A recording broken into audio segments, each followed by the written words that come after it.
before we run, you started? Yeah, yeah. Okay.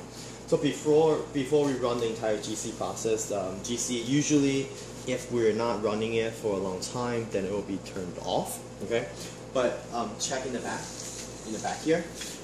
This black thing, okay, this is the power for the helium purifier.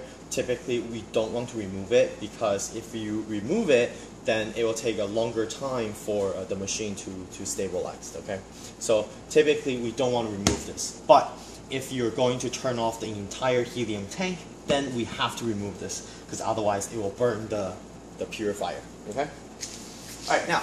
Which one is the purifier? The purifier is this module right here. So what this does is it heats up and it also purifies the helium, which will travel through the coil and here. Okay, so it purifies the helium.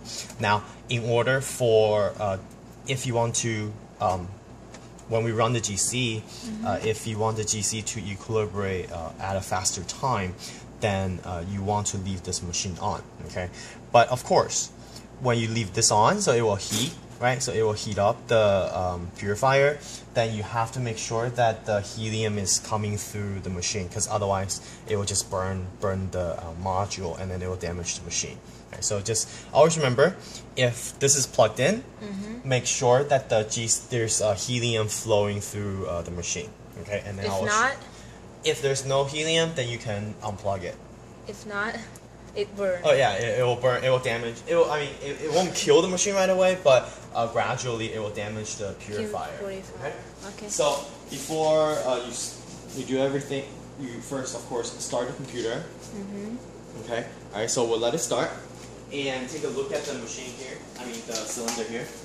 All right. So we will always use the 6N helium. 6N stands for that it has 6 nines. Okay, so it's 99.9999 purity in terms of helium, right? So this guy is considered the ultra pure helium tank, right? So it's ultra pure, so it's relatively more expensive, but since it's safer, so we'll use helium, right? So in general, helium tanks will have 2 valves that you can control. One is here, one is here, right? This obviously is the master valve, right? And typically we just open all the way such that the pressure of the helium gas is coming out that way. Okay, we always just keep it on. Now, this knob you don't really have to touch because touching this knob will just change the amount of gas that is coming out here. But typically you don't have to touch. But sometimes if you're switching the tank when this tank is empty, you might want to turn it to 0 first before you do anything with it. But don't worry, this knob we usually don't touch. This one controls this gauge right here. All right, and there's a mark here that tells you where it should be. The pressure. Huh? The pressure. Yeah. Basically, you want to adjust it such that. How about this one?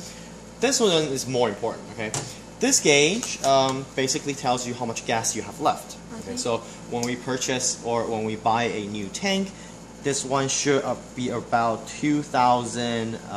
The red number should be about 2,000. Yeah, somewhere like that. So it's about 2,000 psi, right? The red according to psi. However, of course, gradually we use it, and then it will drop back down. Right? So definitely, when the gauge reaches around like maybe 200, definitely we have to order a new tank because every time we run GC, it will consume a lot of the gas. Right? Helium. So, yeah, a lot of helium.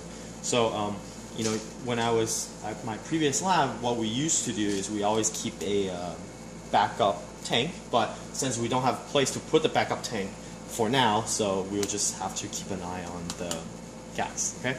Typically, when I leave my GC on, as long as the purifier is on and this is all open, we will lose helium. Okay, because there will be a constant helium pressure going to the purifier. Yes, it does waste our helium. So let's say if we're not going to use the GC for maybe a month or 2 months, then we can completely turn this off. Right? But just understand that if we do that, then the next time when you run the GC, it will take a longer time for the machine to equilibrate. Okay? All right, come this way. All right, so the computer is turned on. After the computer is turned on, we want to turn on the GC. Right? The control is here. Right? So you turn it on, and the machine will be turned on. Okay? And yeah, just let it turn on. And if we look at the computer, of course, I don't know why the engineer set it up. The system is actually in Chinese, but but yeah, we don't really. But at least the software is in English, I hope. So the software you want to use is this, the Lab Solutions. Double click, and it'll bring up the login, but there's no password, so just press enter. And you will have this interface. So basically, what you have to do is instrument controls the online system of your GC, so it's real-time control. Post run is for analysis. Okay, so after we have our data, we can use the post run to analyze the data. Okay, so for now, we'll go to instrument, and there are two things. Obviously, it's this one. This one they made a mistake and they couldn't get rid of it, so it's not this. So it's the GC 2010 Plus, which is the model of our GC.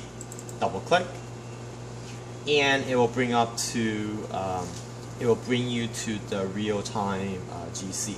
Okay, it will say connecting to the instrument, and you will hear a beep sound, which indicates that the software and the machine is connected. That's exactly right. Okay, and it will take a little bit of time because it's just very slow. All right, so right now it will say not connected or not ready. All right. This is the, if you go to acquisition, like I said, the main menu, later when we come back, we'll show you what each of these are.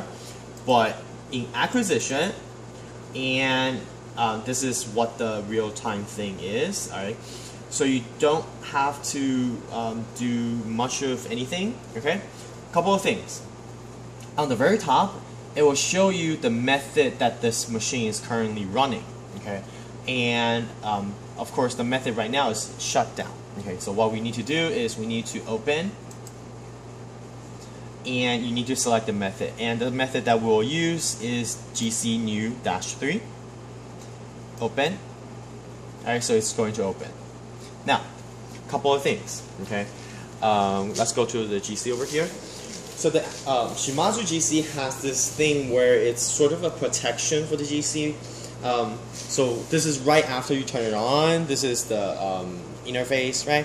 There's one thing you need to do before you do the software, which is here, right? Start GC. You have to click on Start GC, and then you can hear the fans. Okay, so that's what that does. So basically, monitor looks at the real-time status of the GC, which you can see over on the computer. Now, if you want to turn off or turn on the GC, like what I just did, you go to System, and then here's Stop GC or Start GC.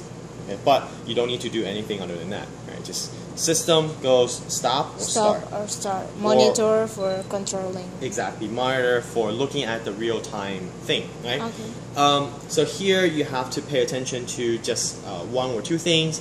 One is the BID, is the detector. This guy is the barrier ionization detector. If the detector is on, you will see a little thunder mark here, but because the detector is not on yet, so you don't see anything. Okay? Right, let's come back to the